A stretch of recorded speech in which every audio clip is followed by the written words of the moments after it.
Good morning, students. In previous video, we have studied about life of Paleolithic man. We knew that they are hunter-gatherers and wandering one place to another place. That called he was a nomads. Now we know about Paleolithic tools. Okay, come on the point.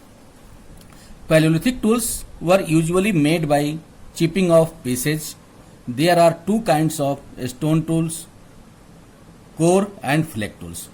तो palaeolithic tools जो था वो सामान्य रूप से usually जो pieces को chop करके चिप करके, जैसे चिप्स बनता है ना, छिलका हटा करके छील करके कोई चीज, जैसे आलू को छील करके चिप्स बनता है, वैसे पत्थरों को स्टोन को छील करके या फ्लैक्स उसके निकाल करके क्या स्टोन का वो टूल्स बनाए जाते थे पहले।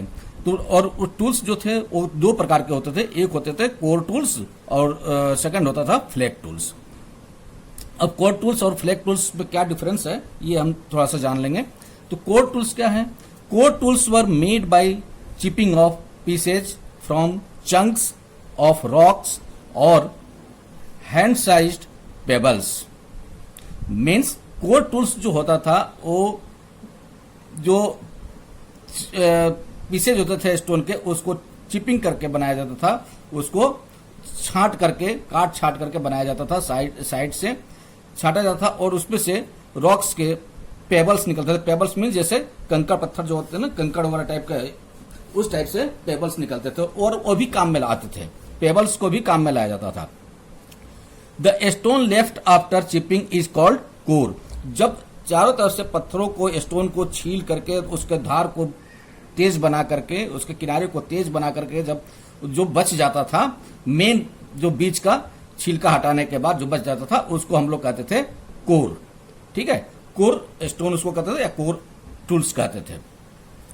कोर टूल्स वर यूजुअली ओवल और पियर शेप्ड। जो कोर टूल्स होता था, कोर टूल सामान्य रूप से ओवल मीन्स अंडाकार या पियर शेप्ड मीन्स नाशपाती के आकार का होता था। They were used mostly as hand axes for heavy work like cutting trees, digging the earth for roots and tubers and breaking bones. तो उसका यूज जो कोर टूल्स होता था, कोर टूल्स का यूज उन लोग किस लिए करते थे?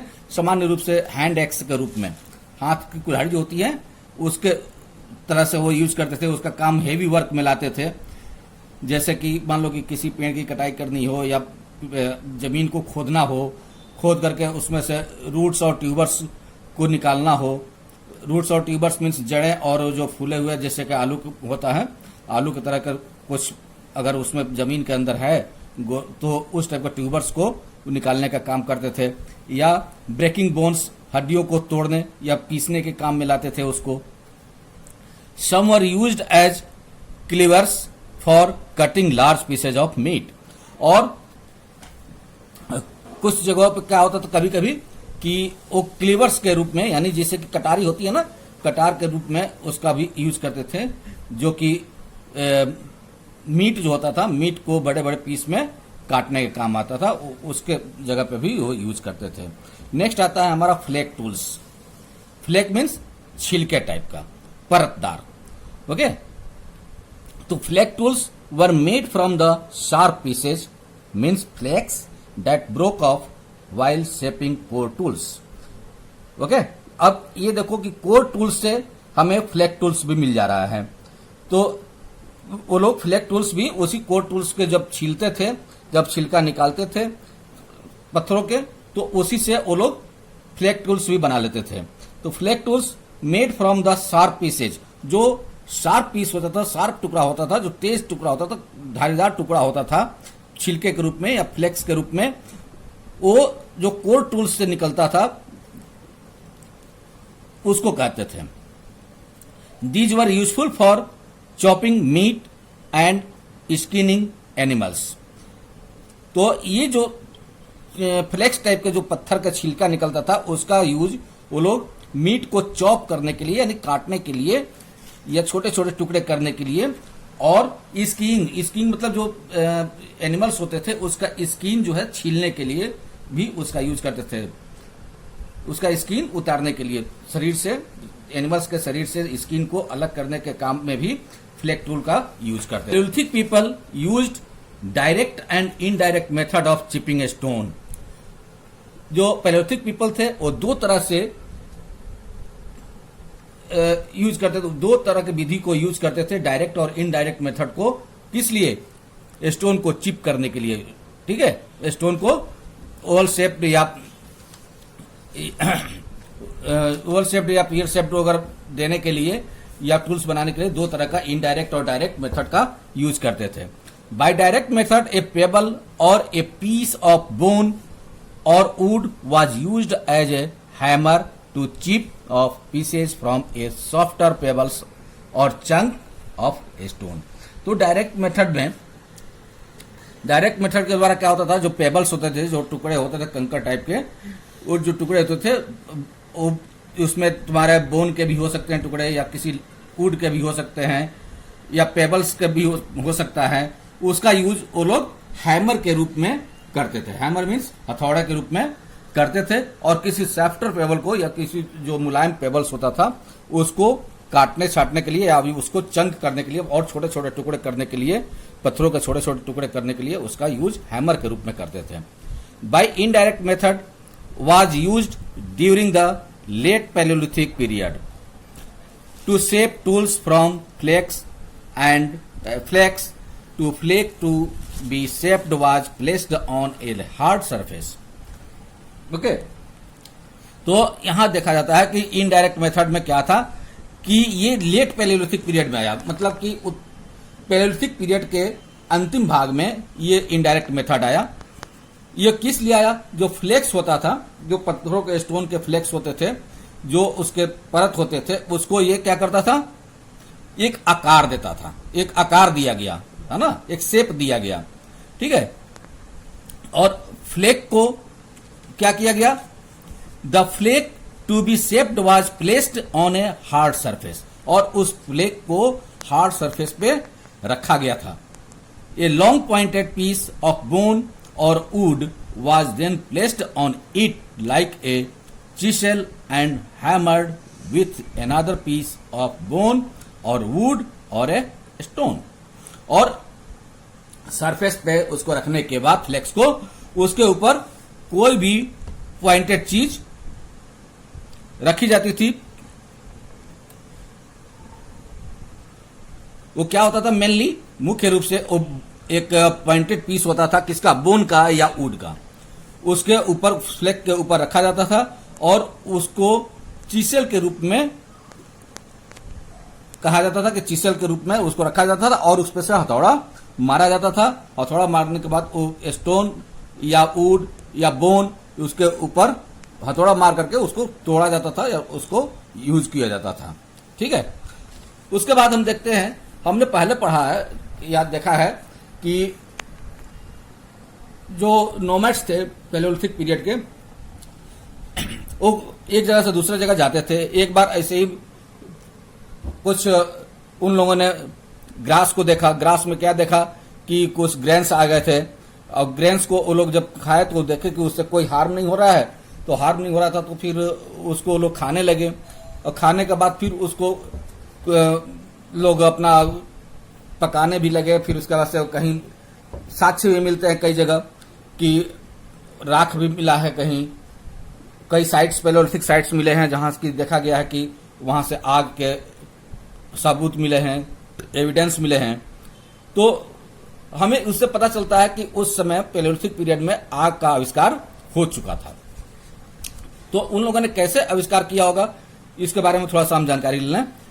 Remains of ash at some Paleolithic sites led to the conclusion that fire was known to Paleolithic man। तो हम देखते हैं पैलियोलिथिक साइट्स से हम लोग निर्णय निकालते हैं कि पैलियोलिथिक साइट्स पे जो आग के अवशेष या राख के अवशेष मिले हैं, ऐश के अवशेष मिले हैं, उससे हमें जानकारी मिलती है कि पैलियोलिथिक मैन को आग के बारे में जानकारी थी। ओके, इससे हमें पता चलता है कि आग के बारे में जानकारी शायद पैलियोलिथिक मैन को होगी। Possibly man first saw fire when lighting struck trees. संभव है कि पैलियोलिथिक मैन ने सबसे पहले ट्रीज को स्ट्रक करके लाइट के रूप में देखा होगा कि स्ट्रक कर रहा है तो वहां से लाइट निकल रही है। Although he feared fire he learn to use it to scare away wild animals. और यद्यपि वो देख करके डर गए होंगे और उसके द्वारा वो ये भी सोचे होंगे कि अगर ये जलता है तो इससे हम लोग वाइल्ड एनिमल्स जो हैं उसको हम लोग दूर भगा सकते हैं या दूर रख सकते हैं। ठीक है। As he did not know how to make fire he had to take turns with other members of his group to keep it burning continuously. लेकिन आग तो देखा उन्होंने, लेकिन वे लोग आग को पैदा कैसे किया जाएगा इसके बारे में उनको जानकारी नहीं थी। तो उसके लिए वो क्या करते थे कि आग बुझने न पाए तो उस आग को एक हाथ से दूसरे हाथ में वो लोग ट्रांसफर करते चले जा रहे थे कि आग कभी बुझने न पाए और हमेशा जलती रहे, कंटिन्यूसली वो जलती रहे। In course of time while rubbing two pieces of stone और wood together man accidentally discovered how to light a fire. He could now have fire whenever he wanted. This was his first major discovery and victory over nature। तो एक बार ऐसे ही कभी accidentally कुछ हुआ होगा कि stone के दो टुकड़े आपस में रगड़ खाए होंगे या वुड के टुकड़े आपस में रगड़ खाए होंगे, तो उसमें से चिंगारी टाइप की निकली होगी अचानक से। तो उस चिंगारी निकली होगी तो उससे क्या हुआ होगा कि लाइट निकली होगी, प्रकाश निकला होगा।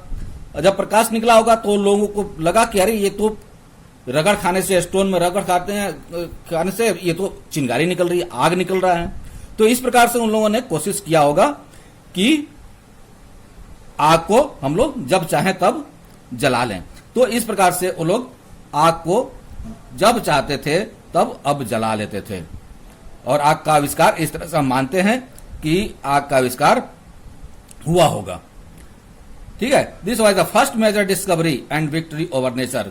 इसको हम लोग सबसे पहला आविष्कार और नेचर के ऊपर विक्ट्री यानी प्रकृति के ऊपर जीत हम लोग मान सकते हैं। ठीक है। Gradually man learn various usages of fire. और उसके बाद धीरे धीरे लोग क्या हुआ, फायर के विभिन्न तरीकों के यूज के बारे में जाना कि इस फायर का यूज, इस आग का यूज हम लोग कहां कहां कर सकते हैं। Apart from driving away wild animals it could keep him warm light of dark caves and even roast meat. और सामान्य रूप से ये मैन आग के बारे में अलग अलग तरीके से यूज करना सीखा होगा। और इन सब के अलावे वाइल्ड एनिमल्स को अलग रखने के अलावे उन लोगों ने अपने आप को गर्म रखने के या जो गुफा होता था, केव होता था, उसके अंधेरे को भगाने के लिए प्रकाश करने के रूप में, या यहां तक कि जो मीट वो लोग खाते थे, जो मांस खाते थे, उस मांस को रोस्ट करने यानी उसको सेकने के काम में भी लाते हो गए इस आग को। तो इस प्रकार से स्टूडेंट्स फायर की डिस्कवरी हुई, पैलियोलिथिक मैन के बारे में जाने, पैलियोलिथिक टूल्स के बारे में जाने। अब इसके जो नेक्स्ट टॉपिक्स बचेंगे, जो नेक्स्ट पॉइंट्स, वो नेक्स्ट वीडियो में। Today thank you and have a nice day.